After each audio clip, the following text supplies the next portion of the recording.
taken from the Invictus, hindi ako nagkakamali, no?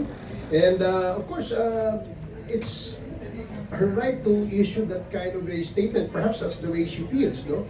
Pero again, it will not be an answer to all the allegations being thrown at her. So ngayon, ang pagkakataon, pag nandyan ang ebidensya, tingnan ang ebidensya, suriin ang ebidensya, pakinggan natin itong ebidensya at dyan ho ang magiging basihan ng ating mga hukom o ng ating mga senator judges pagdating ng panahon. Nagtaglan din po. Para po malinaw, ang biktima dito ay ang taong bayan.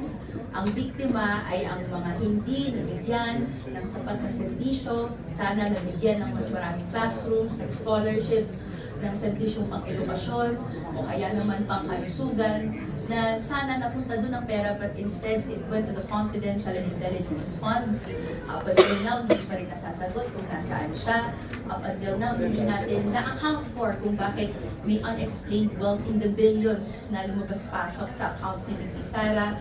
And we're here today and magpuproceed to hanggang matapos para malaman at syempre magbigay hustisya sa mga biktima na ang taong bayan. So, bagamat yun, mas nasa tail end pa ng procedures, no, or sa yung unexplained wealth today, ang gusto natin maharap, wala na pong kultura ng karahasan dapat sa pamamahala.